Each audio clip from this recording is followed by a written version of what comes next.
diagnóstico, um teórico, que é o Porquier, e trabalha com essa questão da obra literária. Tá? Ela faz essa ponte muito bem entre a filosofia, um Porquier, e os textos literários, tá bom? E está sempre aberta a uma série de discussões.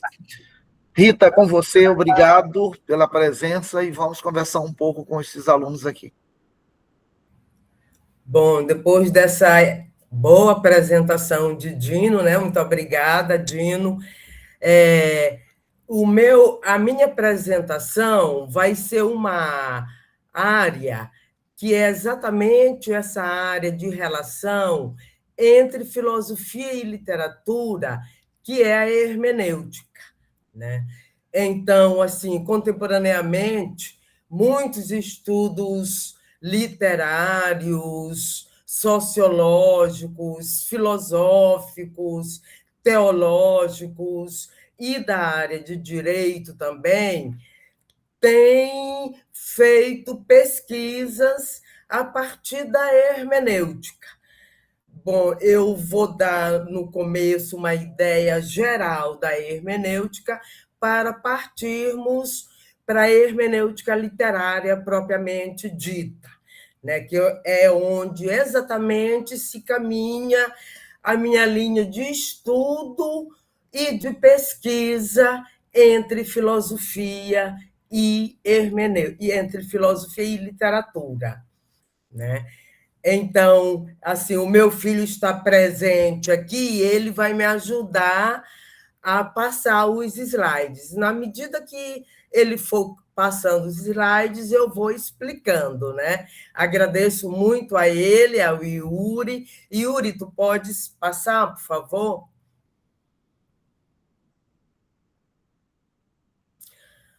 Bom, aqui nesse primeiro slide, nós temos da concepção de uma hermenêutica geral à concepção de uma hermenêutica literária, né? Então, vejam, a hermenêutica ela está ligada originalmente a duas capacidades intrínsecas ao nosso aparelho cognitivo, que é a interpretação e a compreensão, né? Então, antes de nós termos propriamente problematizado a interpretação e a compreensão enquanto estudos teóricos e também a aplicação de uma metodologia que nos leve a essa interpretação, que inicialmente é intuitiva, a uma interpretação científica, acadêmica, filosófica, né? Então, vejam, né? Desde dos primórdios da humanidade, que o ser humano exerce a sua capacidade de interpretação. A gente verifica isso a partir, por exemplo, de alguns estudos antropológicos, arqueológicos, em relação aos primeiros homens, aos homens da caverna, onde eles se comunicavam através daqueles desenhos. E ali tinha toda uma leitura, que, por exemplo, da modernidade para cá, com o avanço dos estudos antropológicos, o que se viu? Que quando tinha na parede da caverna desenho de homens com muitas flechas e animais, então era um aviso para as próximas tribos, que eram tribos nômades, de que aquela região era boa para a caça. E aí, quer dizer, tem toda uma simbologia que exige toda uma interpretação, né? Então, aí a hermenêutica ela surge com o surgimento da escrita. Se antes era simplesmente uma intuição que já continha uma certa racionalidade a ser expressada pelos grunhidos, desenhos e, mais tarde, a linguagem oral, né? Com a escrita, se veio propriamente o desenvolvimento da hermenêutica, a partir de uma outra disciplina muito forte na época, que era a exegese, né? A hermenêutica traz muito da exegese. Só que a exegese era um conhecimento de interpretação mais ligado à chamada literatura sacra, aos livros sagrados, ao Alcorão, à Antiga Bíblia, né? Muito bem. E nessa perspectiva, o que se qualifica como hermenêutica, né? Então, vejamos. Qualifica-se como hermenêutica, desde a antiguidade grega, a arte ou técnica de apresentação e interpretação de ações, expressões, textos e símbolos, com base nas seguintes suposições. Primeiro, de que aí se trata algo que tem sentido. Então, vejam, além da interpretação e compreensão, só há interpretação e compreensão porque aquilo que está sendo dado a nós, ou seja, a ação, a expressão, textos e símbolos, tem um sentido, né? É exatamente por ter um sentido, e segundo, de que diferentes sentidos podem ser atribuídos. Diferentes pessoas podem fazer interpretações diferentes de uma única ação, de um único texto e de um único símbolo, né? Terceiro, de que há uma diferença quanto à determinação deste sentido, né? Então, vejamos, nós temos uma multiplicidade de sentidos, e que esses sentidos têm as suas diferenças. Mas o quarto, que é fundamental, e aí entra o raciocínio hermenêutico propriamente dito, de que essas diferenças são ajuizáveis em distinção e diferença. Ou seja, aqueles sentidos diversos, eu posso estudá-lo e encontrá-los neles semelhanças, distinções e diferença, e ajuizar isso. Olha, esse sentido dessa expressão aqui me parece igual. Esse aqui parece diferente. Então, ou seja, a hermenêutica, ela já pede uma relação, no mínimo, entre eu e o outro, ou entre eu, o outro e os outros, né? Então, sempre no estabelecimento dessa relação que vai haver uma convenção e um acordo em que vai poder se deliberar onde há as distinções e onde há as semelhanças, né? Então, esse é um dos primeiros princípios gerais da hermenêutica, né? Um exemplo disso eu estava numa aula do PG Letras e nós estávamos comentando aquele livro de literatura, Ensaio sobre uma Cegueira, de José Saramago, e no final do livro eu fiz o seguinte comentário: ora, a mulher do médico não deveria ter ficado cega. Ela era a única pessoa que tinha visão em toda a trajetória, né, da trama que se dá ali no livro de José Saramago. Aí uma menina, na mesma hora, levantou a mão e disse: não, professora, pois eu entendo diferente. Eu acho que ela merecia ficar cega. Ela viu tanto que a vista dela se cansou tanto que a cegueira agora para ela seria um descanso, né? Então, vejam, era uma única literatura, um único final e duas interpretações, né? Eu digo, eu disse, realmente tem esse sentido também, né? Ela justificou o sentido dela, eu justifiquei o meu, né? E fomos ver no livro que o que era? Era aberto, o sentido era aberto, era nós, leitores, que dávamos a nossa interpretação sobre aquele momento final do livro. E que cada interpretação bem ajuizável, né, que é bem justificável, tinha o seu sentido, a sua coerência, né?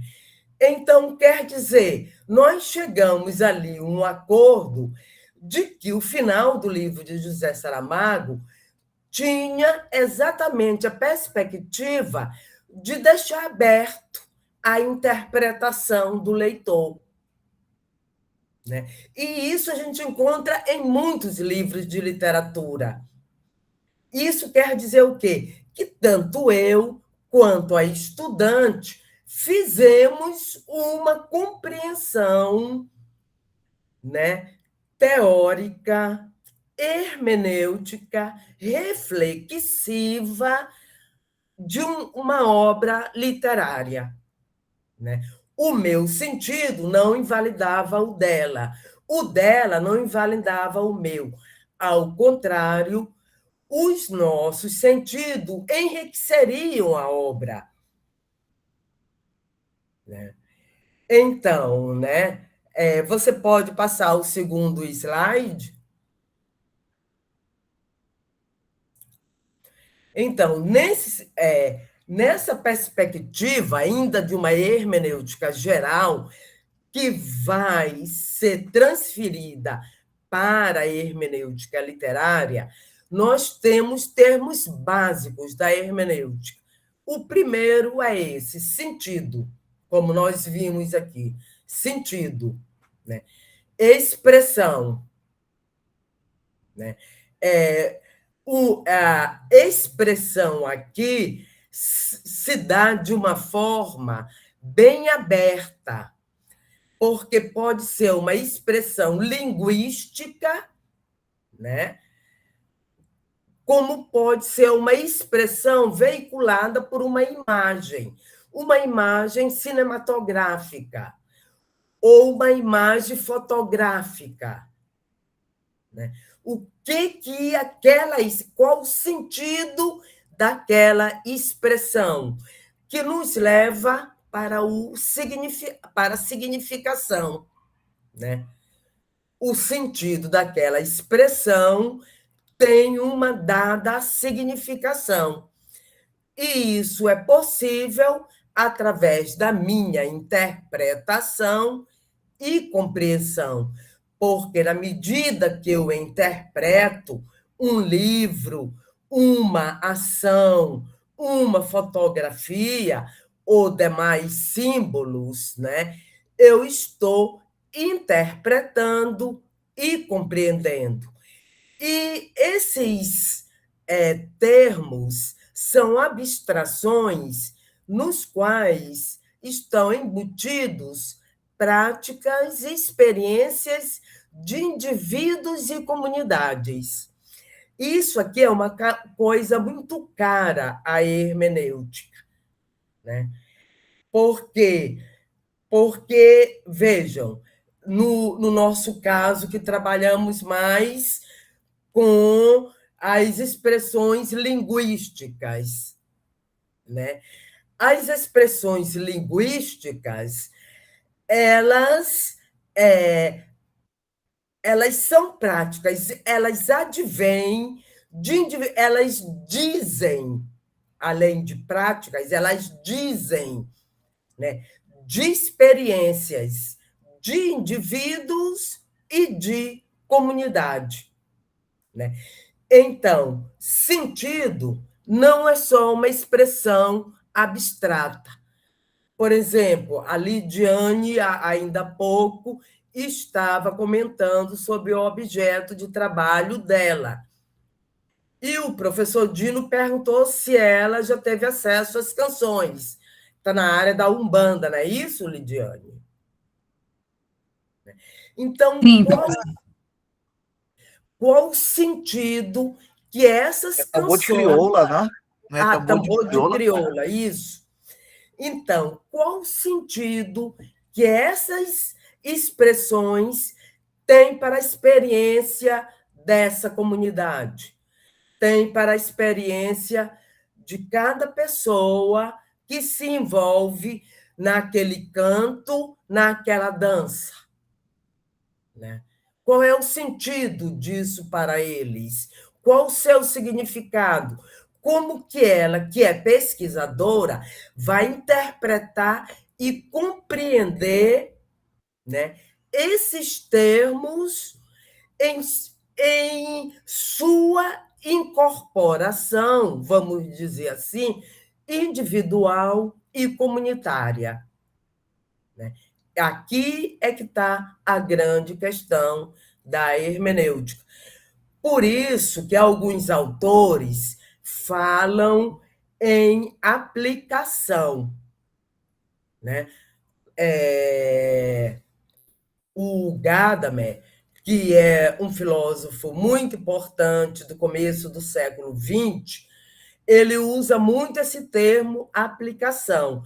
Mas aqui na hermenêutica, o termo aplicação não significa uma justa posição a uma ação, mas sim a interpretação daquele termo em sua simbologia em relação àquela ação.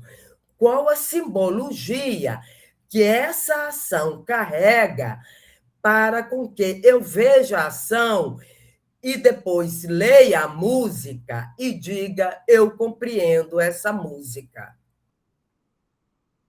Estão percebendo? Então, nessa perspectiva, se dá todo um trabalho teórico e crítico, que é o nome da nossa linha, né? Que é um trabalho hermenêutico. Por quê?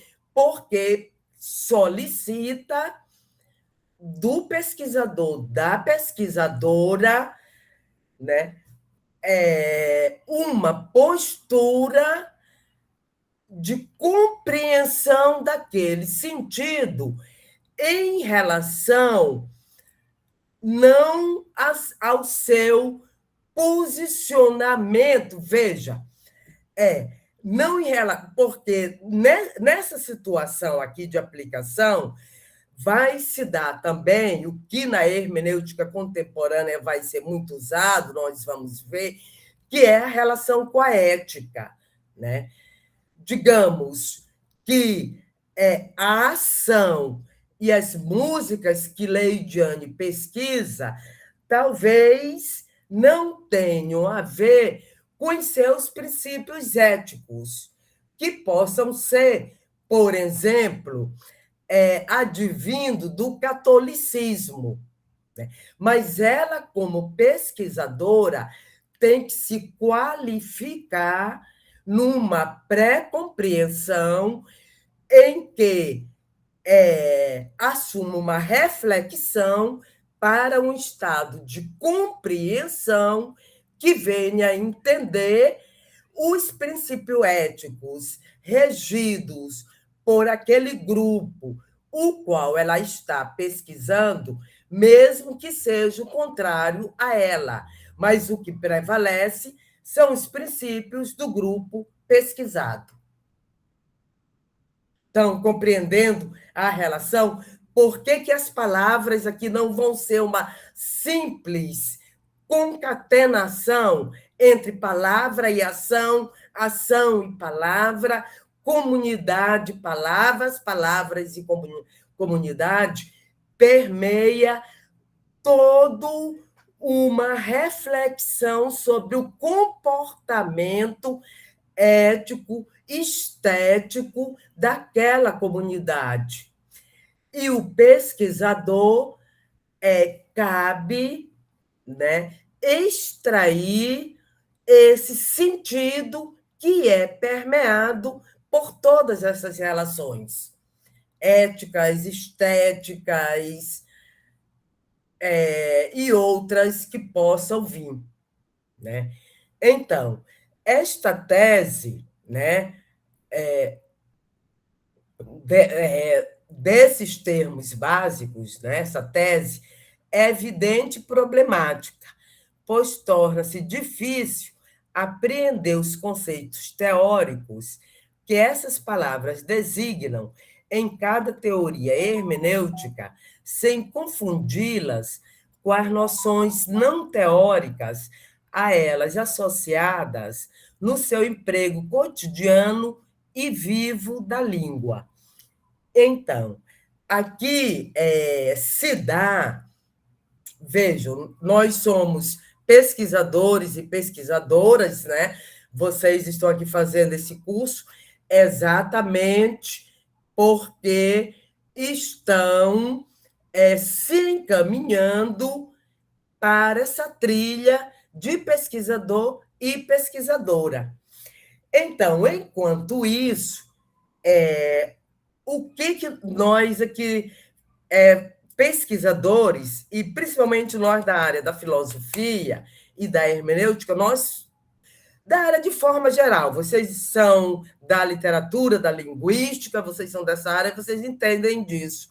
Quer dizer, nós utilizamos a língua ordinária, que é a língua do dia a dia, do senso comum, mas essa língua ordinária do senso comum, quando ela se torna ela apreende determinadas terminologias, como, por exemplo, sentido e abstração, que a gente usa no senso comum, quando parte para a linguagem acadêmica, né?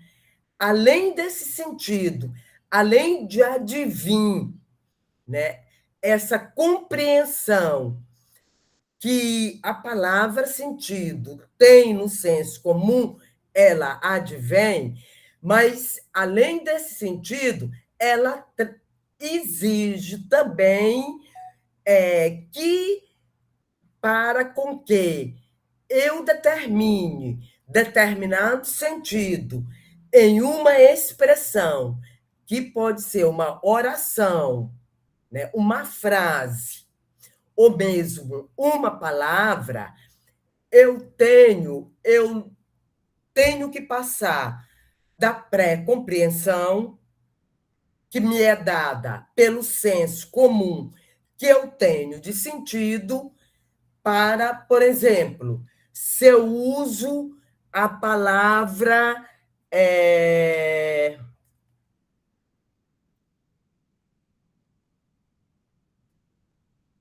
a própria palavra interpretação.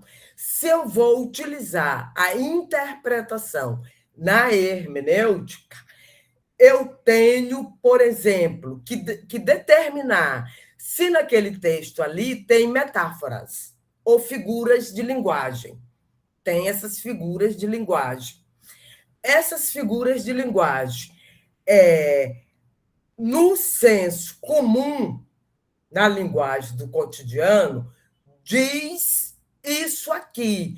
Mas aqui, nesse texto, né, ela é retirada desse senso comum para um outro sentido. Como, por exemplo, né, o Max Black, num livro chamado Modelos e Metáfora, que ele defende o uso da metáfora na linguagem científica, só que esse uso de metáfora na linguagem científica seria regrado, e aí é que entra a hermenêutica, né? Ele utiliza, por exemplo, a palavra campo. Se a palavra campo não for bem determinada, como, por exemplo, numa teoria da engenharia elétrica, né? Se eu não dizer campo elétrico, eu poderei interpretar como campo de futebol, e vários outros sentidos que a palavra campo tem. Ou seja, vai exigir que essas noções básicas, quando viram terminologias para um dado conhecimento, né? Ou a teoria literária, ou a antropologia, ou a filosofia, né? Elas exigem, além daquela compreensão embutida no sentido do senso comum, como é que se dá a sua aplicação naquele texto que eu estou lendo, né? Muitas das vezes vai exigir da gente o quê? Dicionários, né? Vai exigir que a gente recorra a outros livros. Eu vou dar um outro exemplo aqui que talvez seja mais claro. Eu estava lendo um livro chamado Um Deus Passeando na Brisa da Tarde, né? De Mário de Carvalho, um português, escritor português que ainda é vivo.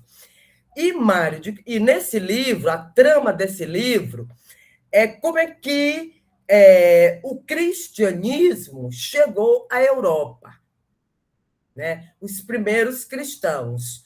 E aí tinha a palavra diúviro. E eu não conseguia entender o que aquela personagem, né, que era o diúviro e que tinha vários poderes, por que ele tinha vários poderes, qual era o papel dele dentro da intriga da história, né?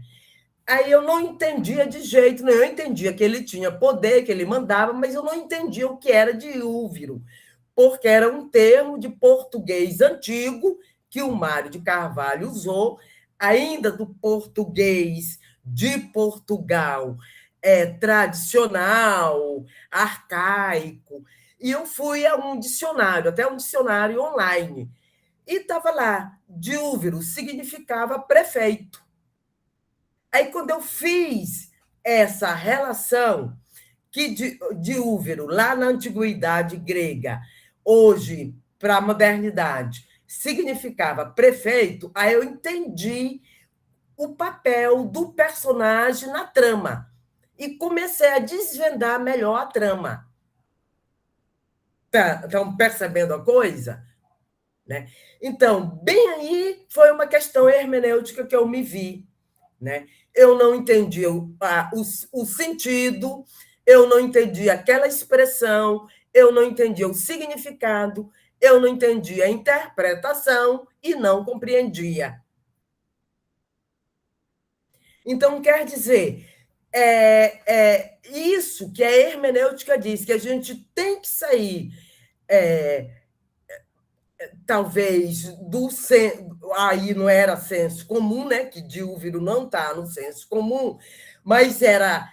Veja bem qual foi o meu movimento.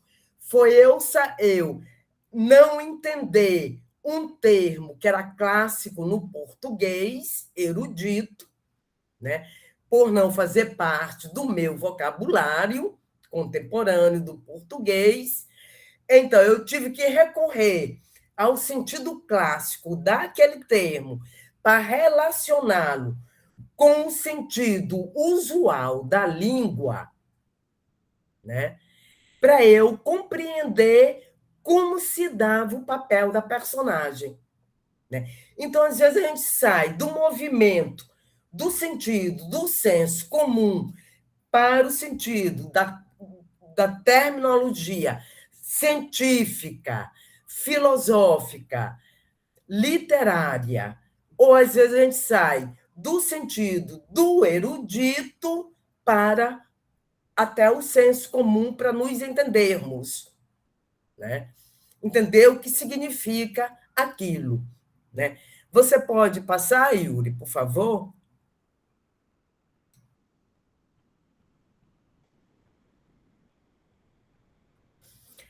Então, né, a questão do sentido e da diversidade de interpretações. Bom, não tem como negar isso aqui.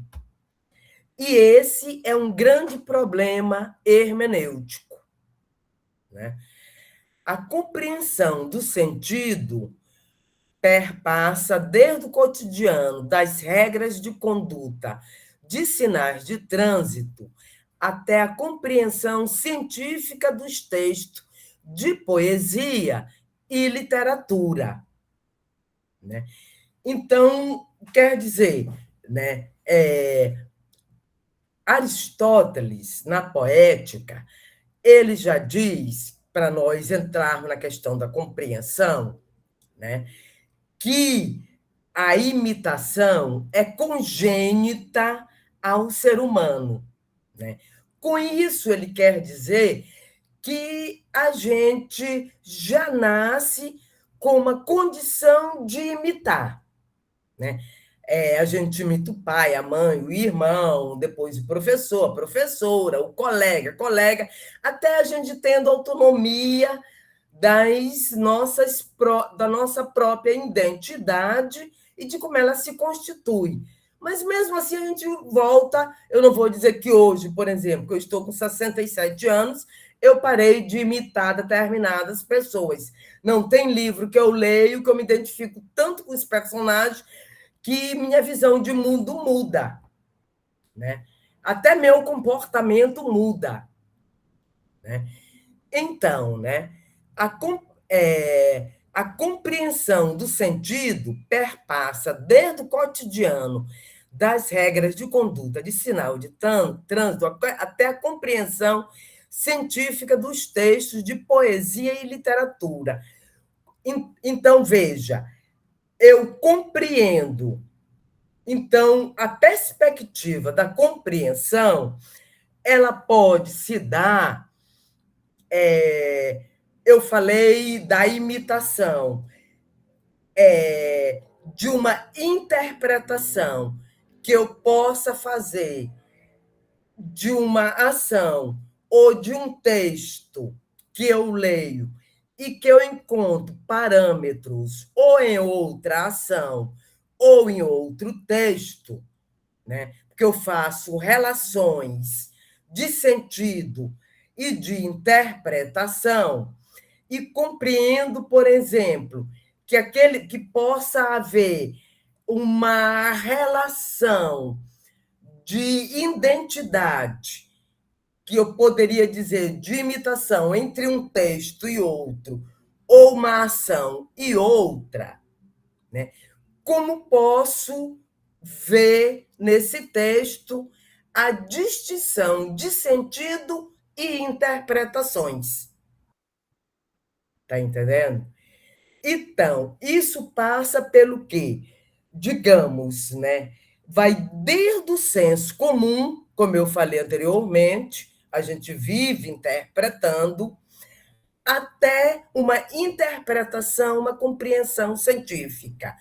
Veja, o termo compreensão contemporaneamente é muito discutido e complexo, né?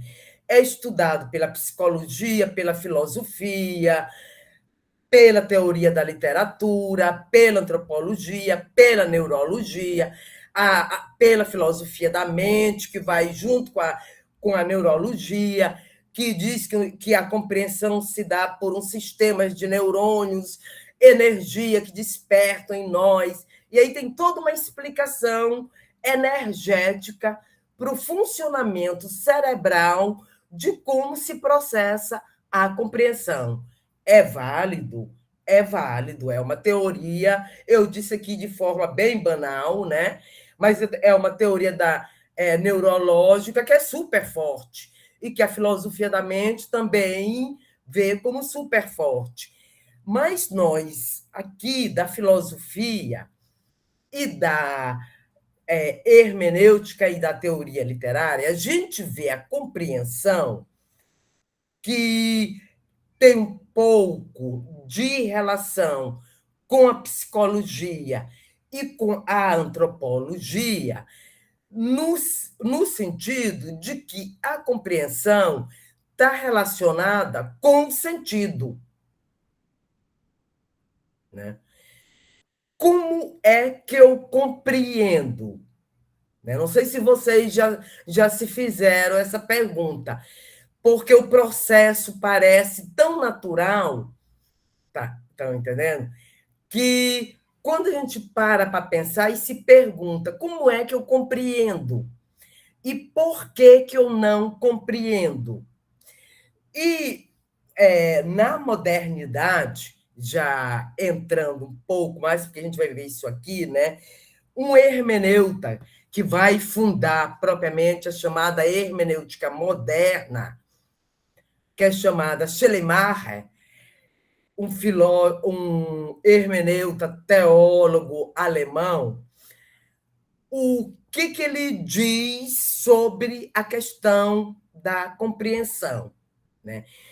Ele diz que na questão, o estudo dele está mais vinculado à Bíblia e depois à literatura da época do século XIX, né?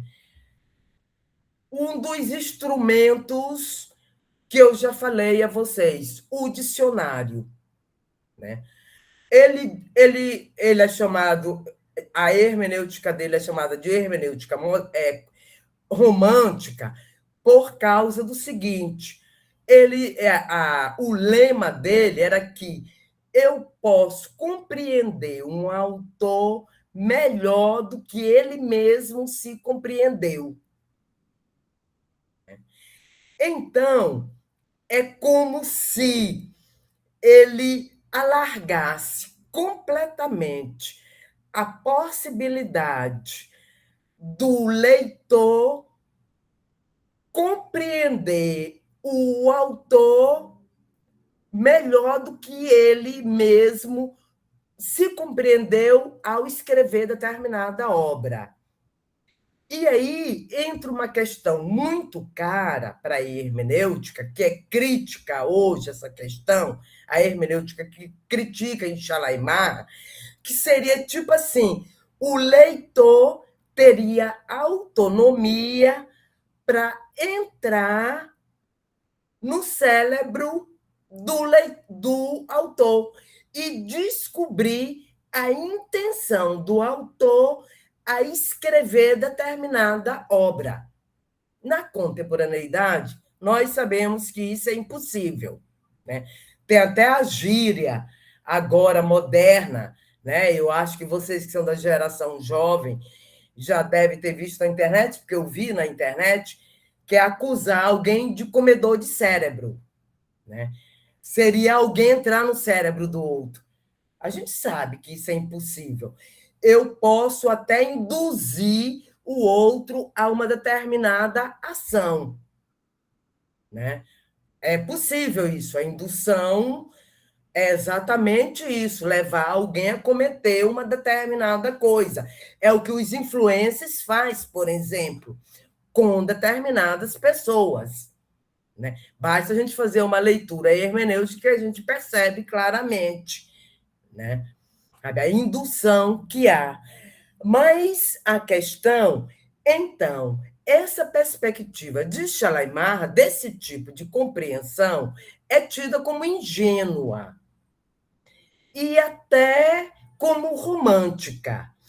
A outra compreensão que ele fala, né, essa compreensão, segundo ele, seria psicológica, e a outra compreensão seria mediante o uso da gramática, né?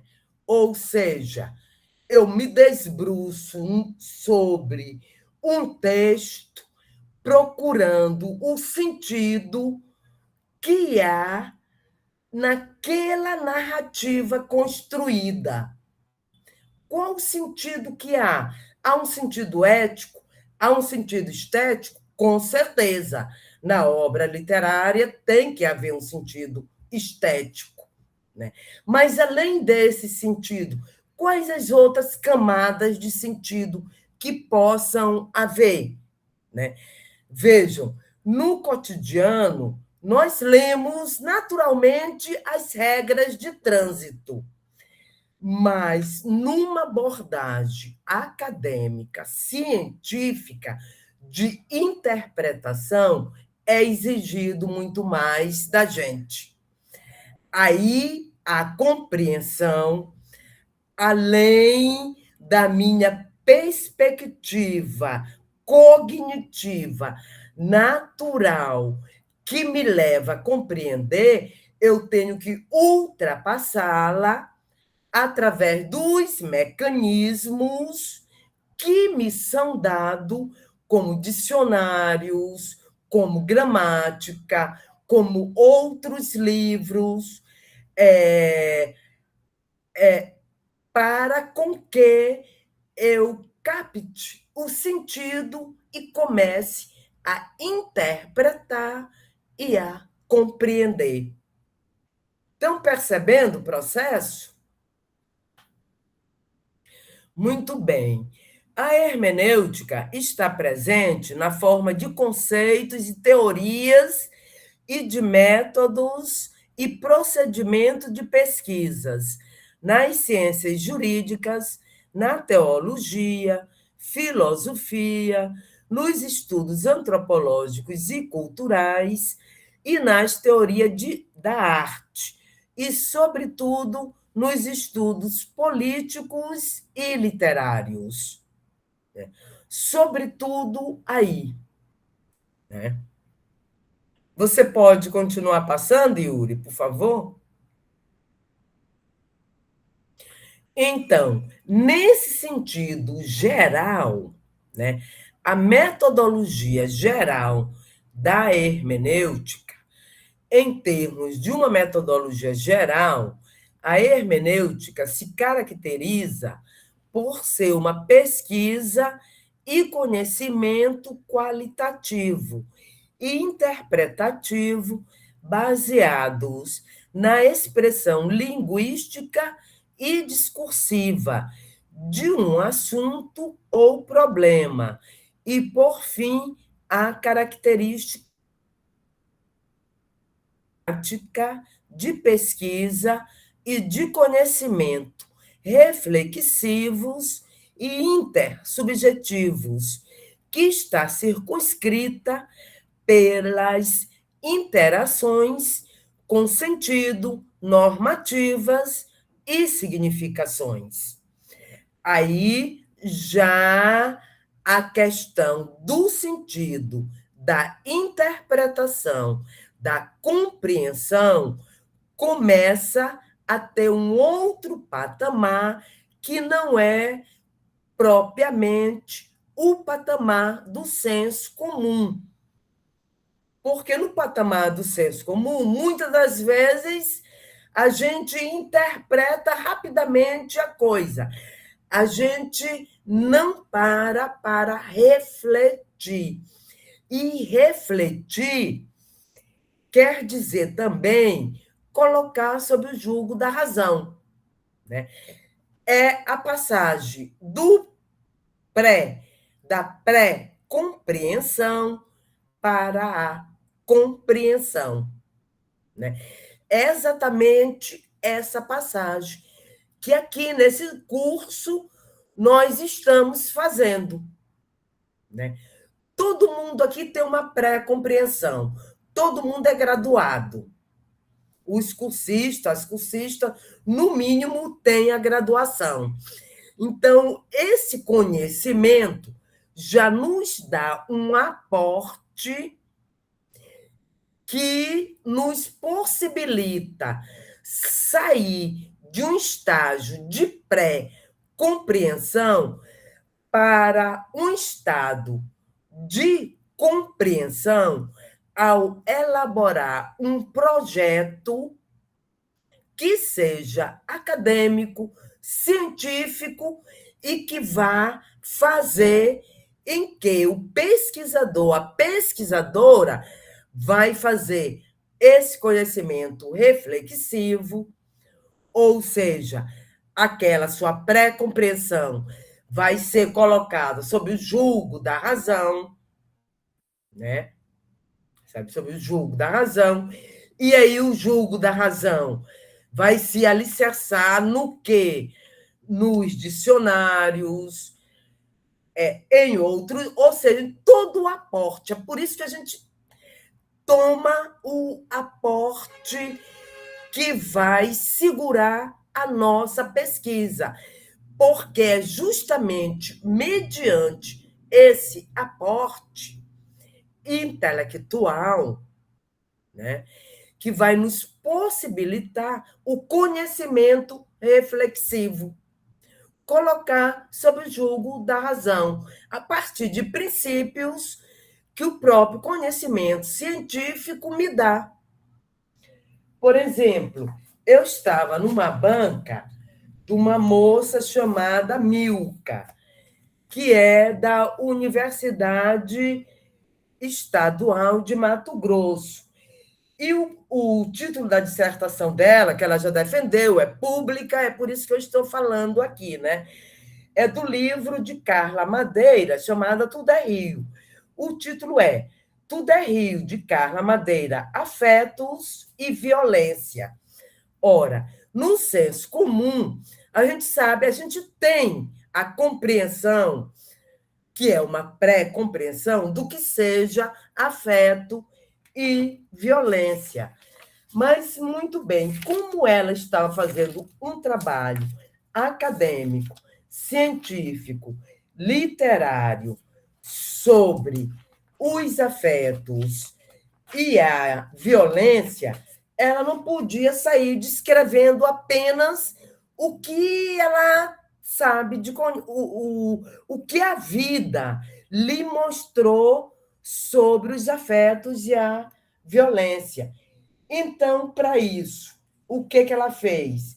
Ela, por exemplo, um dos aportes foi Stuart Hall, né? Para explicar por que a identidade na contemporaneidade molda, de alguma forma, o papel. Porque, a partir daí, ela podia identificar no livro de Carla Madeira quem eram os personagens, ou quem é o personagem que comete a violência, pautado num traço da identidade dele, que ela se segurou em Stuart Hall para situar a personagem com aqueles traços de identidade. Estão entendendo? Né? Para justificar por que aquele personagem era por ela interpretado como violento, como alguém que pratica a violência, né? Outra questão, outro aporte, foi Simone de Beauvoir, com um livro chamado Segundo Sexo, a experiência vivida, porque a relação era de um conflito entre o casal, em que o personagem, que é o homem, tem os traços, a identidade de um agressor, de um homem violento. Por isso que ela foi estudar Stuart Hall. E aí, essa mulher, em que ela vai se aportar? Em Simone de Beauvoir, com o Segundo Sexo, que explica a origem do patriarcado e por que a mulher, mesmo numa relação de violência, se mantém nessa relação. Vocês estão entendendo o jogo? Por que a gente procura os aportes que dão segurança? Exatamente porque a gente não fica preso nas noções do senso comum, que nos dá a pré-compreensão dos termos que são da língua viva. Agora eu vou para a linguagem acadêmica. Como é que esse termo que está aqui no cotidiano, na língua viva, o seu sentido, seu significado, sua referência aqui nesse contexto de linguagem acadêmica, né? E isso é hermenêutico também. Muitas das vezes, a gente faz essa operação, ainda mais porque, vejam, vocês já têm essa compreensão, como eu falei, no mínimo tem a graduação. Então, tem um aporte de conhecimento que dão a possibilidade de avançar para uma pesquisa mais científica, mais acadêmica, né? Então, né, é uma prática de pesquisa e de conhecimento reflexivo e intersubjetivo. Intersubjetivo por quê? Porque, no mínimo, está eu e o livro. E o livro é o outro, diferente de mim. Que no livro eu posso encontrar identificações e diferença, né? Que podem, inclusive, mudar a minha forma de ver o mundo, a minha identidade, inclusive. Estão entendendo? Então, no mínimo, a relação hermenêutica é essa relação entre eu e o outro. O outro pode ser desde uma outra pessoa, a um livro, a uma fotografia, alguma coisa que não é mais eu. Que eu, enquanto pesquisadora, vou me lançar para a sua interpretação. Tá, gente? Vamos passar o outro slide. Muito bem. Essa era a questão da hermenêutica geral, né? E como eu falei a vocês, muitas dessas operações a gente faz naturalmente, né? Naturalmente.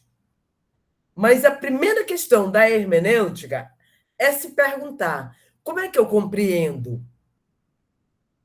Sabe? Como é que eu compreendo? Como é que eu interpreto? Porque aí eu me desdobro em um outro e a minha própria condição cognitiva do meu aparelho de conhecimento se torna objeto de estudo meu. Porque eu vou querer compreender como se passa o processo de compreensão em mim. E aí eu vou ver, aí eu vou lançar mão do quê? Da reflexão. E vou ter certeza dessa passagem da pré-compreensão para a compreensão. Muito bem, mas como é que se dá propriamente essa hermenêutica, que é geral, para a hermenêutica mais particular, que é a hermenêutica literária, né? Peter Ezonzi, 1929 a 1971, na obra Introdução à Hermenêutica Literária, publicação póstuma em 1975, o Peter ele morreu jovem, com 45 anos, 44. Então, quem publicou esse livro foi organizado e publicado pelos seus alunos, que perceberam que a teoria dele era tão importante que ele emitia nas aulas, que reuniram seus escritos de sala de aula, né? Que nós na condição de estudante, fazemos, anotamos livros e tal, reuniram todo esse material e publicaram esse livro, que é a Introdução à Hermenêutica Literária. Né? Muito bem. Ele defende a tese que o texto literário exige uma interpretação diferenciada por ser um texto de arte. Né? Por ser um texto de arte. E, bom, a sua compreensão solicita uma experiência que diz respeito ao caráter estético e artístico. Muito bem. Essa experiência na filosofia, não só na filosofia, de forma, no mundo acadêmico, científico, a gente chama de fruição, né? Por exemplo, é quando eu paro, uma coisa simples, quando eu paro diante de um pôr do sol e fico tão comovida a ponto de chorar, ou só contemplando aquele momento. Então, o que se diz, os estetas dizem, é que ocorreu na gente uma fruição. E Nietzsche, que é um filósofo do século XIX, ele diz que a fruição é muito mais do que um estado espiritual, psicológico, vamos dizer assim, ou mental. É isso também, é psicológico, é mental, né? Mas é tão forte que atinge o nosso corpo, né? Ao ponto de nos causar ou paralisia, ou a gente chora, ou a gente ri, ou a gente sente o deslumbramento, né? Isso é a fruição. E é exatamente nesse momento que eu sou tocada pela arte, né? A arte nas suas mais diferentes expressões, em todas as suas expressões, né? E aí eu viro um ser estético, que eu sou, Nietzsche diz, né, que o corpo todo da gente vive, porque é uma experiência. A fruição é uma experiência corporal, além de intelectual, emotiva, sentimental, espiritual, né? Ela é corporal, né? O corpo, às vezes, a gente se arrepia todo e não entende por que a gente está arrepiado. Gente, eu me arrepiei toda ouvindo um poema, né? Todas as vezes, por exemplo, que eu leio aquele poema Autorretrato, de Cecília Meirelles, eu me emociono. Eu me arrepio, ou eu choro, porque eu me vejo naquele poema. É um dos poemas assim mais lindos que eu já vi na minha vida, né? E é exatamente isso que o Isonde está querendo dizer e que Nietzsche também diz, né? É um estado, além de emocional, corporal. Eu vivo a experiência física, né? Então, se solicita isso, essa fruição que me é dada pelo caráter estético e artístico, ele refuta a tese de que os textos literários têm um conteúdo que digam respeito à realidade, no sentido de serem uma imitação da realidade. Então, vejam, aqui o Peter Ezonde ele já quebra completamente com a teoria geral da hermenêutica, que, como eu falei a vocês, tem uma relação entre o vivido e os termos abstratos, né? Aqui não, né? O vivido não serve de referência, né? Segundo ele, o que importa é aquele mundo que está sendo narrado naquela obra. É aquilo que importa, não a comparação ou eu interpretar a partir de uma imitação. Aí vocês veem que ganha uma divergência muito grande, porque até então a gente estava falando em termos de mimesis, né? Agora não. O que tenho como sustentação é a fruição estética, é a arte, né?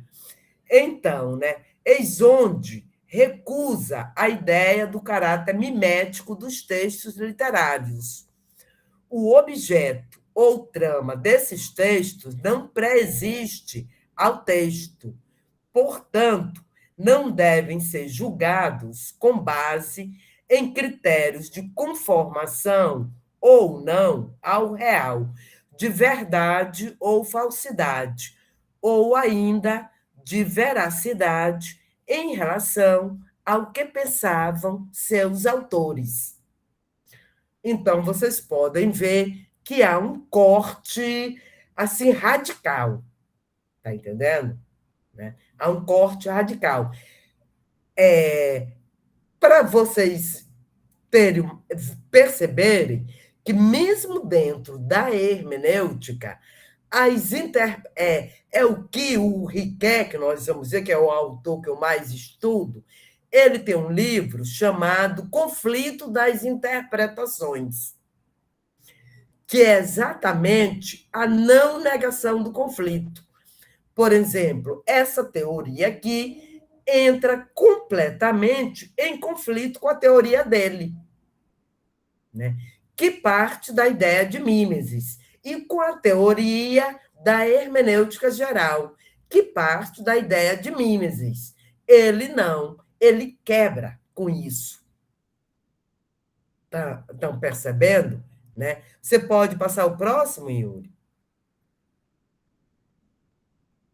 Então, a tese de Peter Ezond é que o conteúdo ou objeto dos textos literários são criações instauradas por esses mesmos textos, o que implica que a interpretação e compreensão dos textos literários tem como objetivo a compreensão do próprio texto, ou seja, eu não tenho que ir fora do texto para o vivido, para eu voltar ao texto e compreendê-lo.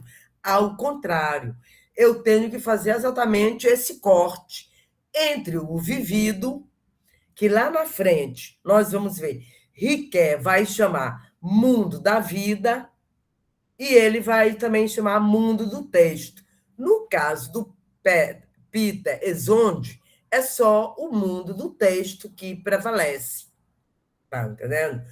A história que é narrada ali, né? A estética que tem ali, a ética que tem ali. Né? Se bate ou não com o mundo real, não interessa. Eu nem vou para o mundo real para fazer comparação. Eu me prendo somente ao mundo narrativo. Estão percebendo? Então, o que ele diz? É a apreciação estética e artística do texto. Com tal concepção, Ezond recusa que em hermenêutica literária não está em questão a opinião ou a intenção do autor, e menos ainda se o texto é ou não uma representação distorcida ou fiel da realidade. O que está em questão nas obras literárias é uma experiência e expressão particular, a estética, ou seja, a fruição do texto. O que esse texto me faz sentir esteticamente, me diz esteticamente.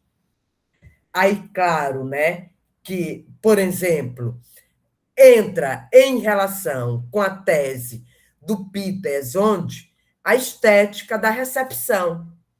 Como é que eu, leitor ou leitora, recebo esteticamente esse texto? Ou seja, qual a fruição estética que esse texto age sobre mim? Estão percebendo? Né? Muito bem. Aí seria uma análise propriamente de construção linguística, das camadas que as figuras de linguagem, no caso, o discurso tem. Né? quais são essas camadas? Né? O que quer dizer isso? Né? Pois não, Yuri, pode passar, por favor.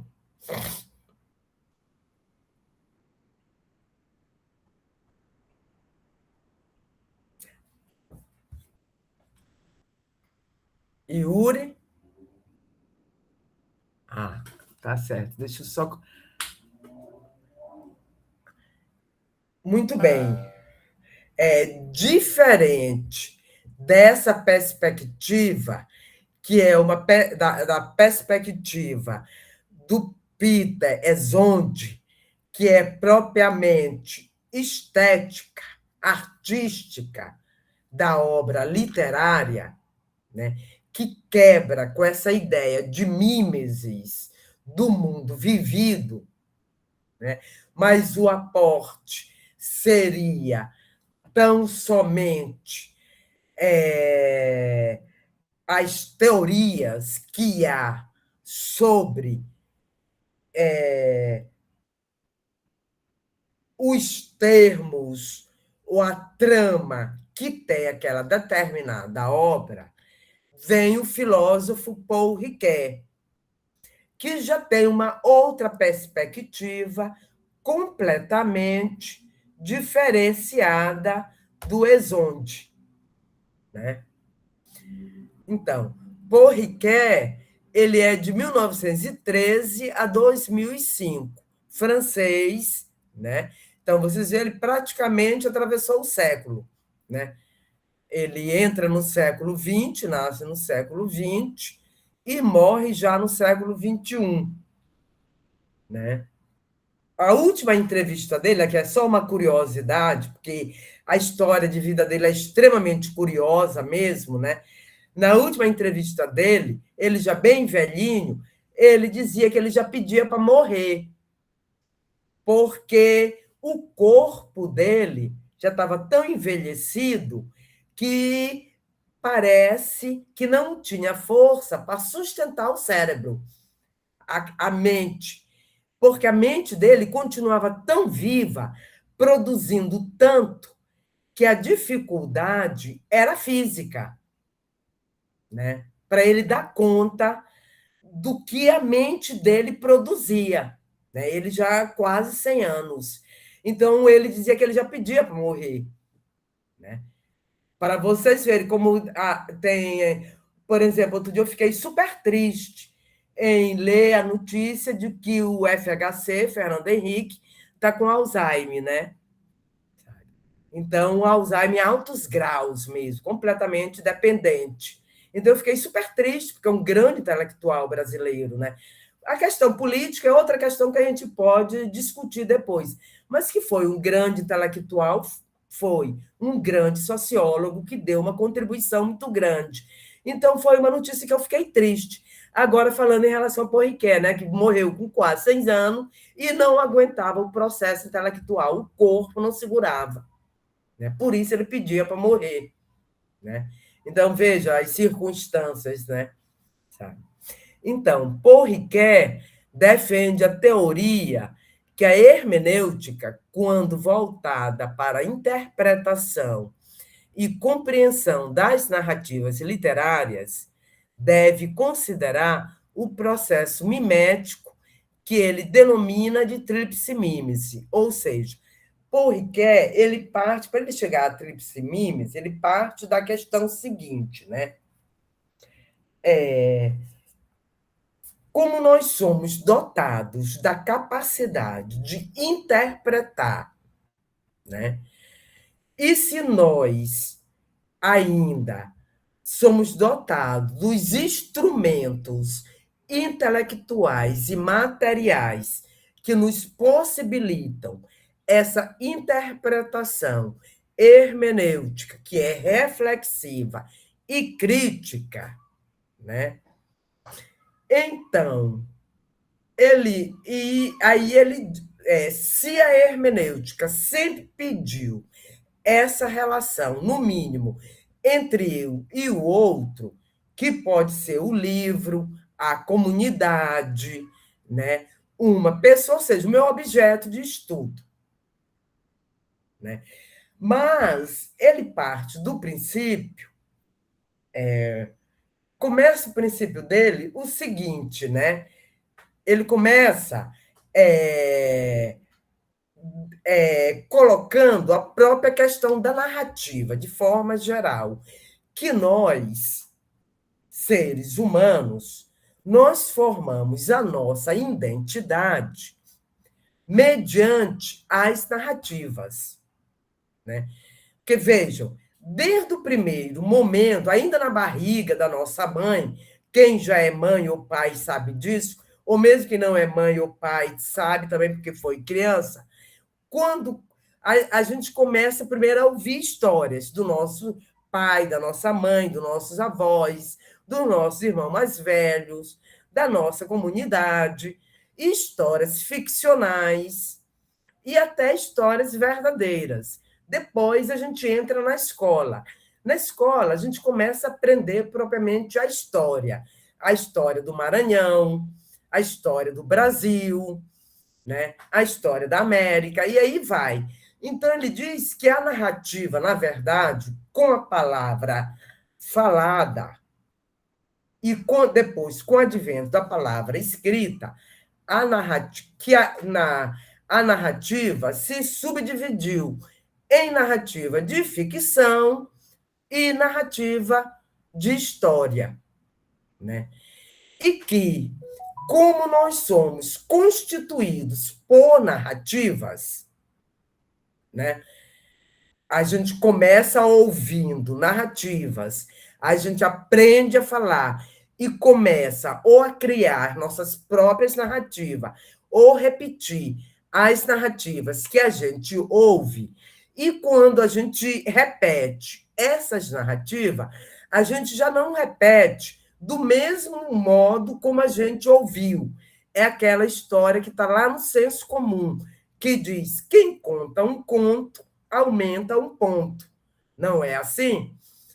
Só que o Riquet considera que esse aumentar um ponto é exatamente a cópia criadora, que é propriamente a mimesis.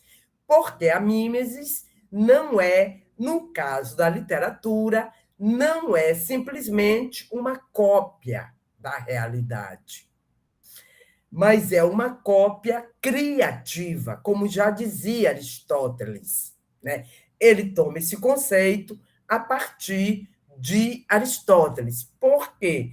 Porque o Riquet ele é aristotélico, enquanto o Isonde vai na linha do Nietzsche, né? O Riquet vai na linha do Aristóteles, né? Muito bem. Nessa perspectiva, né? Então, as narrativas literárias teriam como aporte o vivido. O vivido serve como critério, né, reflexivo e crítico para a minha compreensão e interpretação das narrativas literárias, além do aporte acadêmico e científico. Como eu já falei, os dicionários, as teorias, tudo isso, mas o vivido também, né? Muito bem. Então, só que a diferença entre a mimesis aristotélicas, né, e a mímese riqueriana está na questão seguinte.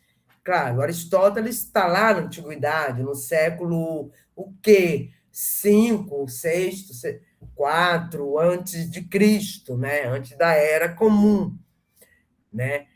E vejam, né?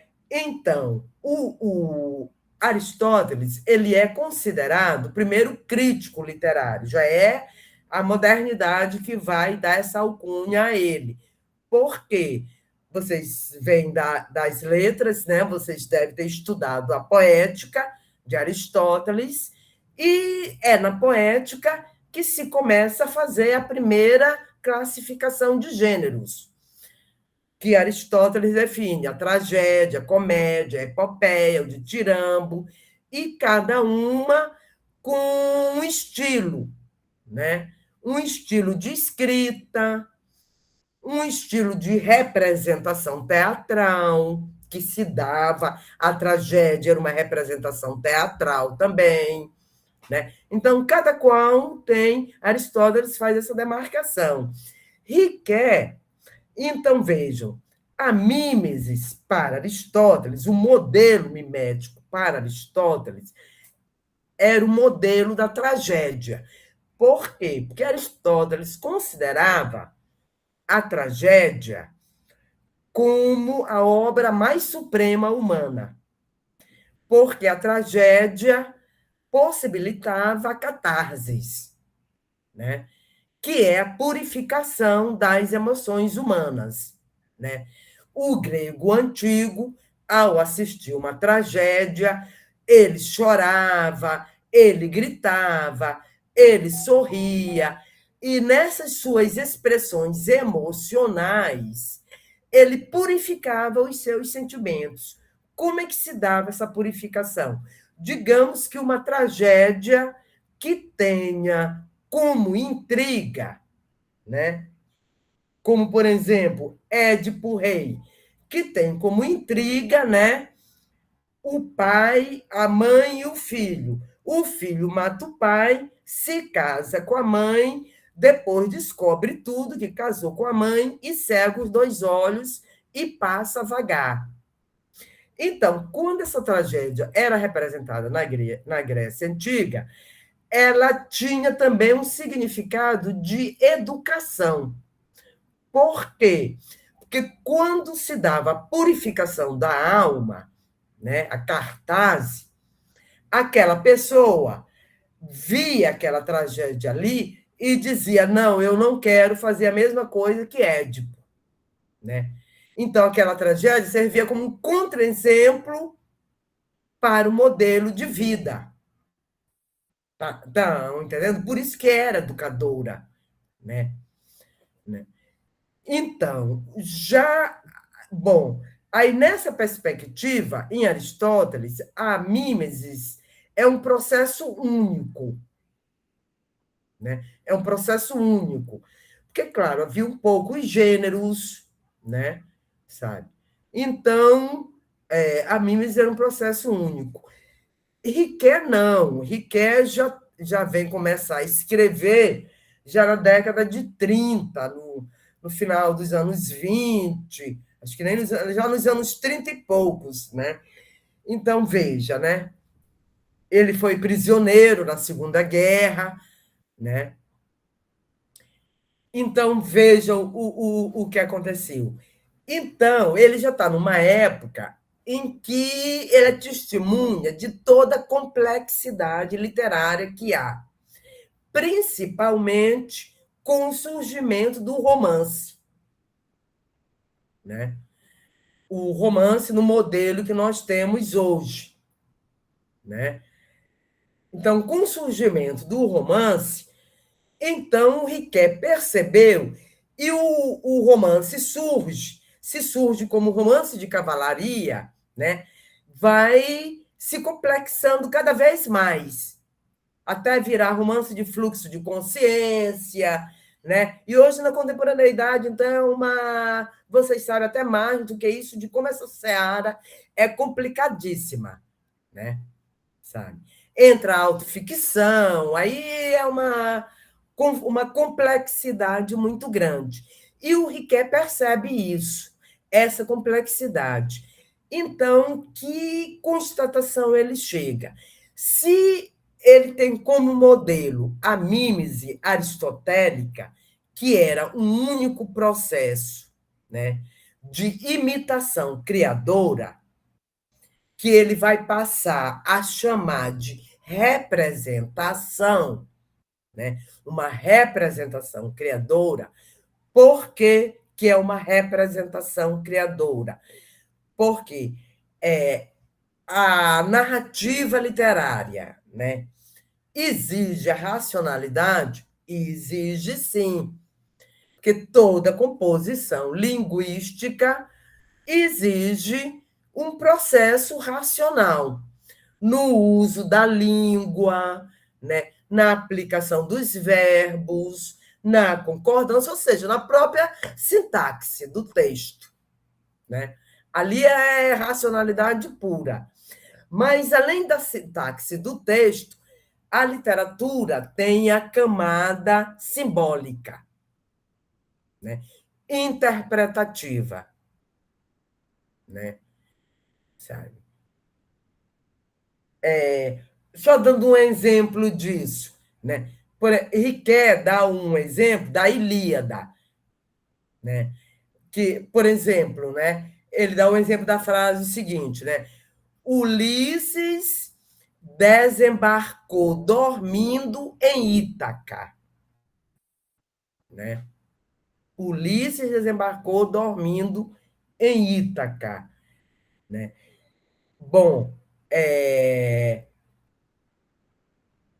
no vivido, eu sei o que significa dormindo, né? E eu faço uma relação que Ítaca é uma cidade. E o vivido e o próprio estudo acadêmico de geografia, por mais parco que a gente tenha, nos faz entender o que seja uma cidade, em termos de território, de urbanismo. Então, o vivido me dá isso, né? Muito bem.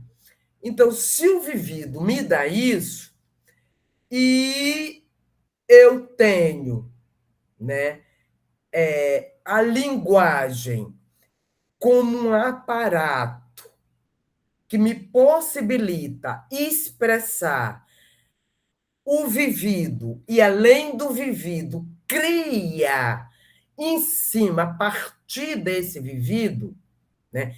Que aí já não entra mais a razão, o entendimento, a faculdade da razão e do entendimento, já entra o quê? A faculdade da imaginação, que é o que vai preponderar em literatura, né? Vai preponderar em literatura. Aí que, além da sintaxe, que é altamente racional, né? Faz parte do entendimento, da faculdade do entendimento, o escritor vai carregar cada palavra ali com camadas simbólicas, né? Onde dizer a frase Ulisses desembarcou dormindo em Ítaca, naquele contexto da Ilíada, ganha uma perspectiva literária, imaginária, criativa, muito maior do que se eu dissesse, por exemplo, o meu filho, que está me ajudando aqui. Ah, meu filho chegou em casa e foi logo dormindo, foi logo dormir. O meu filho desembarcou em São Luís dormindo. Né? Vocês estão percebendo a questão que é? Então, nessa perspectiva, tem um filósofo do século XIX, chamado Immanuel Kant, que ele diz que a arte lança a mão do que nós chamamos imaginação produtora, né?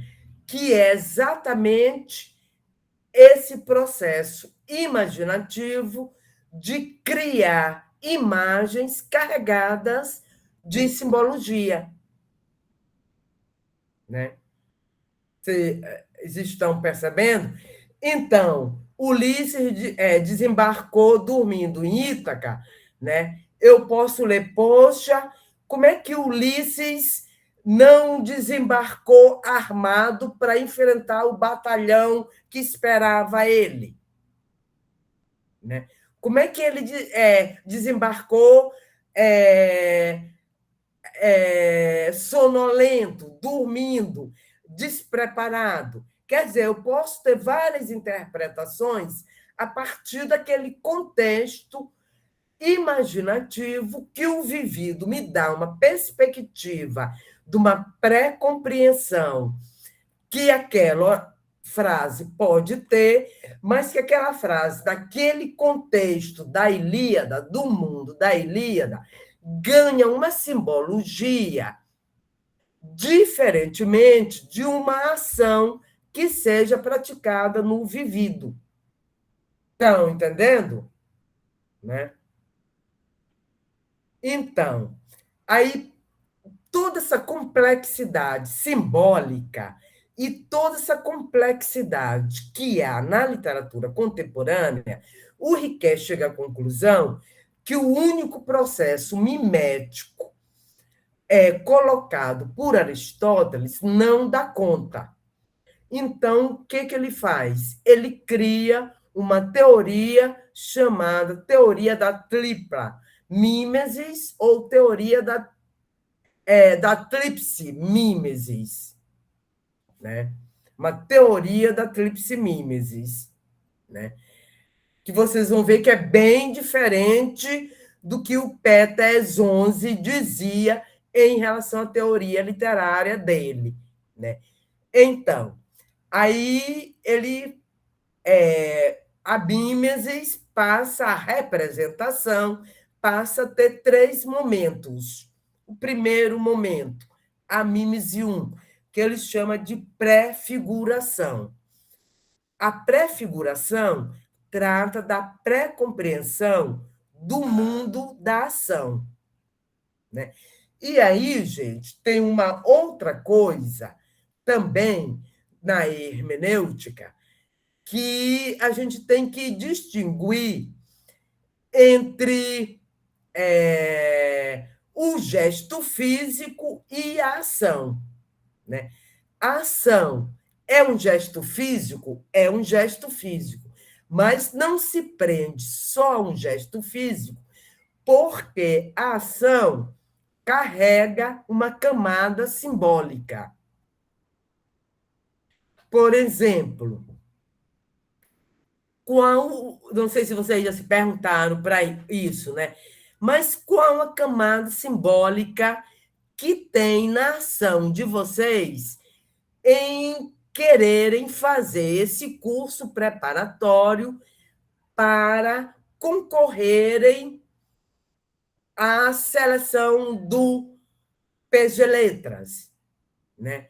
Pode haver o simbolismo, não, é porque ela quer investir na carreira profissional dela.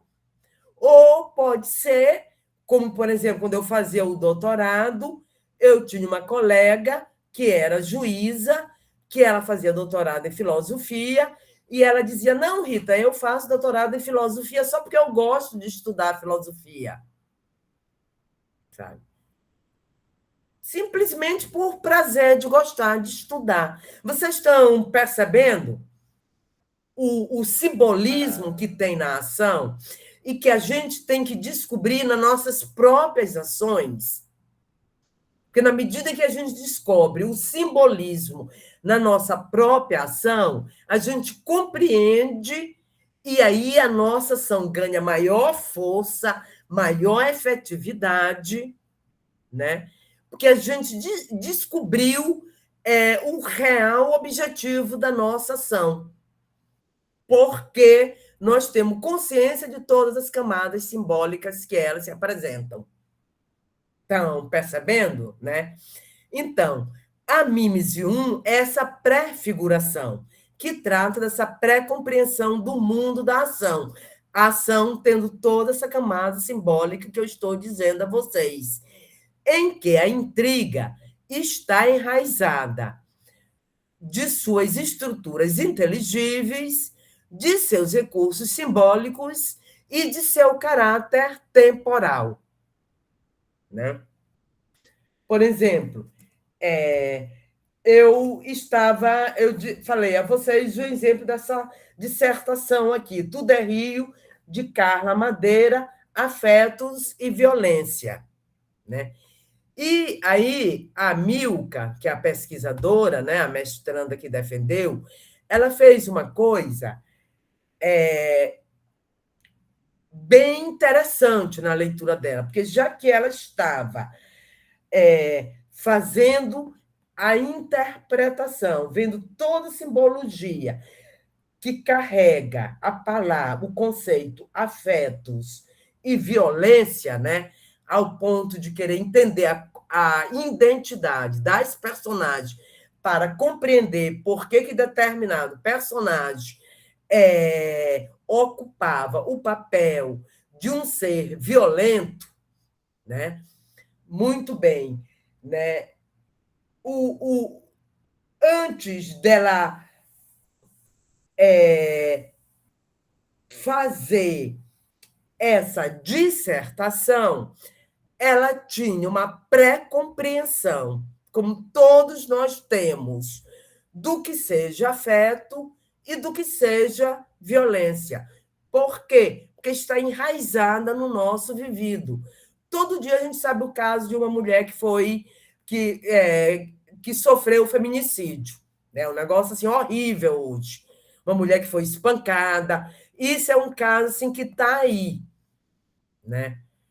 Aí, o que eu considerei bem interessante que a Milka fez, né? Nesse discurso da Carla Madeira, que é um discurso ficcional, uma narrativa ficcional, né?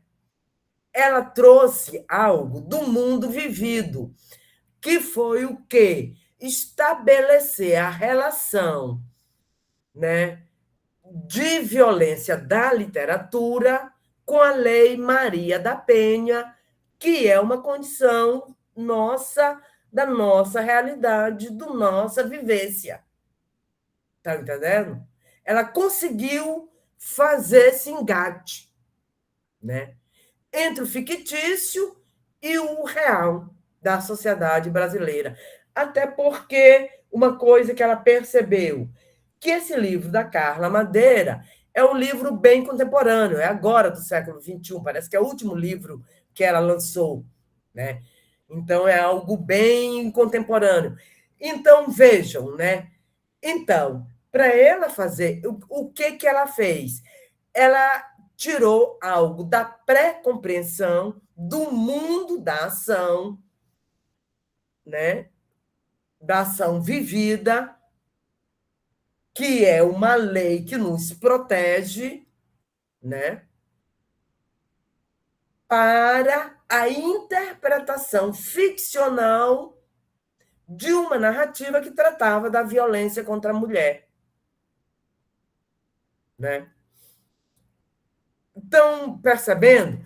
Então, a Mimese 1 seria esse mundo do vivido, das nossas experiências, né, simbólicas. Né? Esse mundo 1, essa Mimese 1, essa representação 1, que é a pré-figuração, que se caracteriza na nossa pré-compreensão, né? Nós passamos para a Mimese 2, que é a configuração. Né? No caso da literatura, como se dá essa configuração? Abre-se o reino do como se. Né? A ficção é configurada a partir de uma intriga que se desenvolve em uma história com começo, meio e fim, mesmo não obedecendo essa ordem sequencial.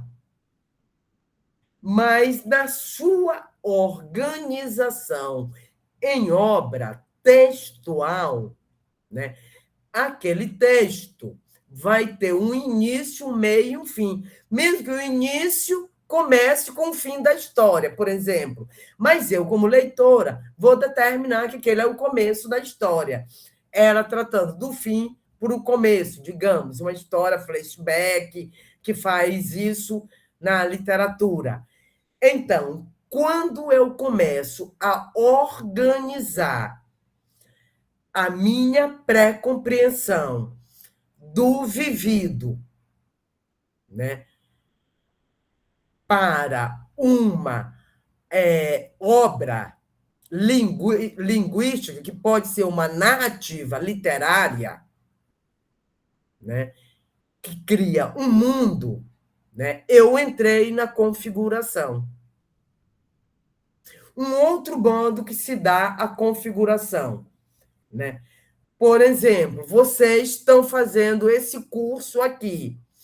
Esse momento aqui seria o momento nosso que a gente poderia dizer com um mimes e um, a pré-figuração.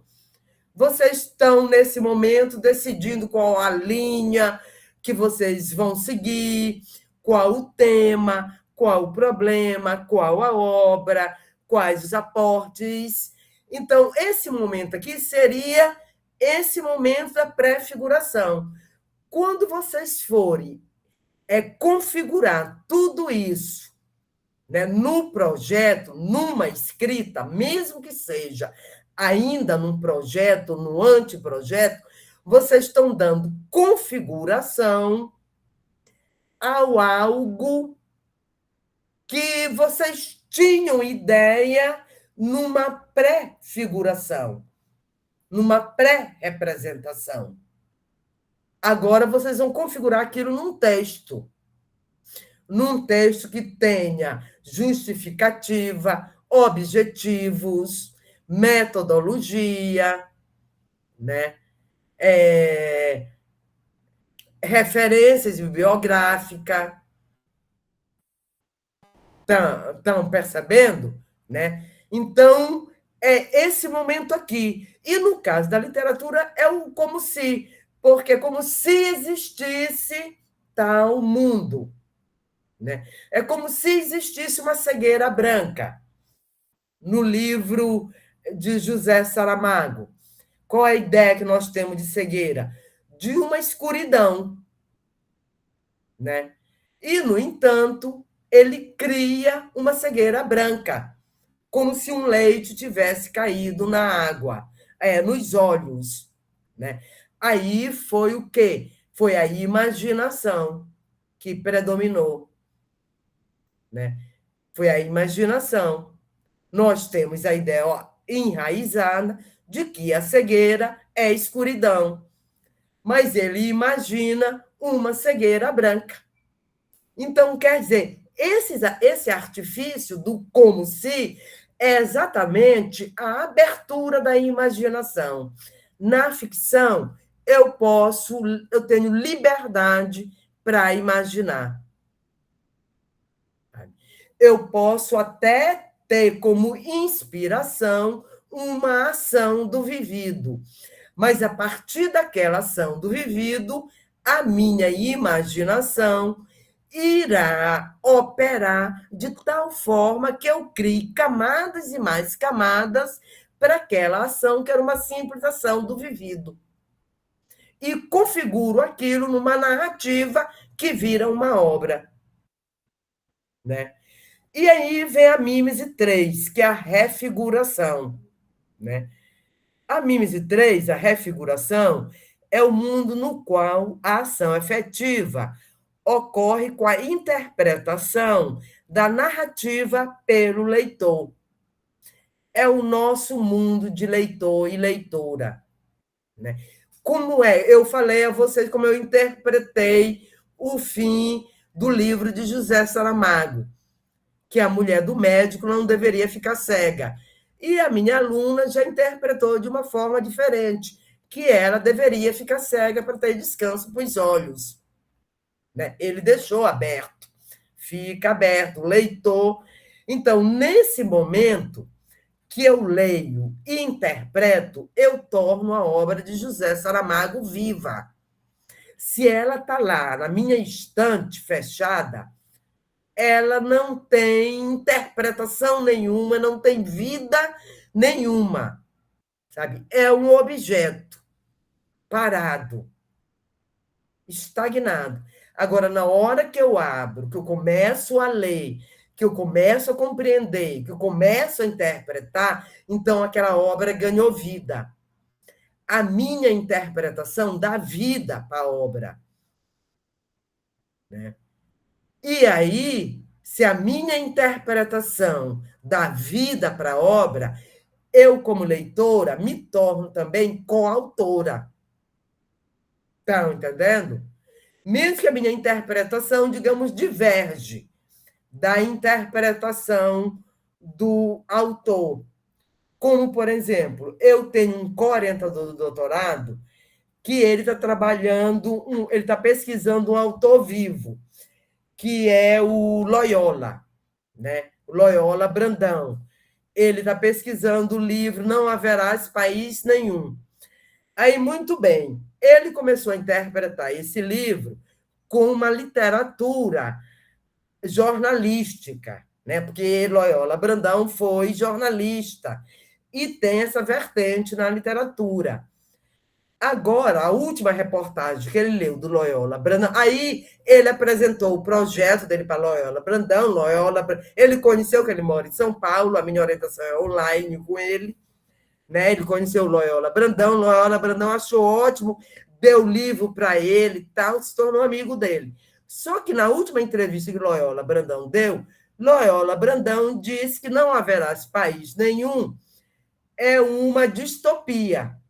Aí ele entrou em contato comigo. Professor, o que é que eu faço agora? Eu estava escrevendo como um romance jornalístico. Agora ele vai e diz que é uma distopia. Como é que fica a minha pesquisa? Né? Vocês estão entendendo a problemática que é? Né? Eu disse, olha, aí tu vai ter que decidir, tu, enquanto leitor, qual é se tu vais decidir que a tua interpretação do livro dele, tu tens autonomia, né? Ainda mais no doutorado. Se tu vais interpretar o livro dele com uma literatura jornalística, tu vais ter que defender isso aí. Vai ter que ter todo um aporte literário que te imbuia de conhecimentos que defenda essa tese.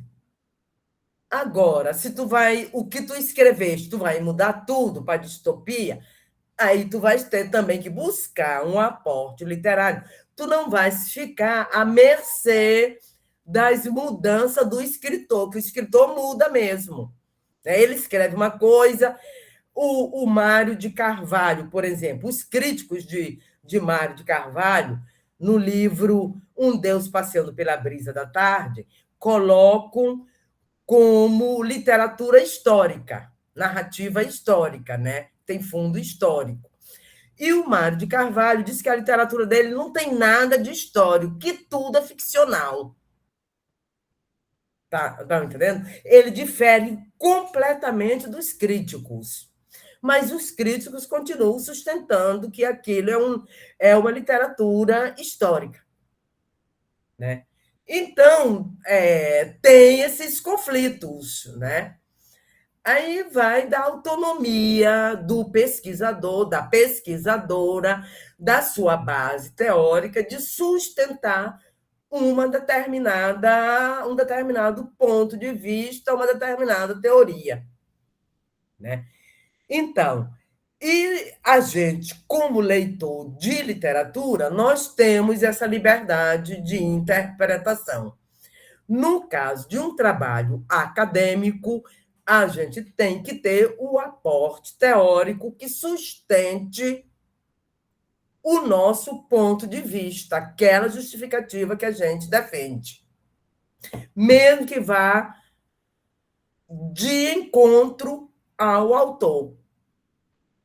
Tá, então, percebendo a coisa? Você pode passar, Yuri? A teoria da tripamímesis afirma o caráter mimético da ficção. O desígnio profundo da interpretação é superar uma distância ou afastamento cultural, o de equiparar o leitor a um texto que se tornou estranho e, assim, incorporar seu sentido à compreensão presente que o ser humano pode ter dele mesmo. O que é esse afastamento, essa distância cultural? É uma distância intelectual. Tá? Por exemplo, esse trabalho de Leidiane, né? Ela vai ter ela vai ter que se distanciar intelectualmente, né? Sabe? Para poder interpretar intelectualmente fora de seus valores éticos, morais, estéticos e tal, e perceber a camada dos cantos naquele contexto ali, mesmo ela tendo uma pré-compreensão, né? Então, a teoria hermenêutica de Riquet reconhece que é mediante a interpretação das narrativas literárias que se compreende a dimensão da ação humana e sua implicação ética, né? Isso aqui também, contemporaneamente, é muito discutido, né?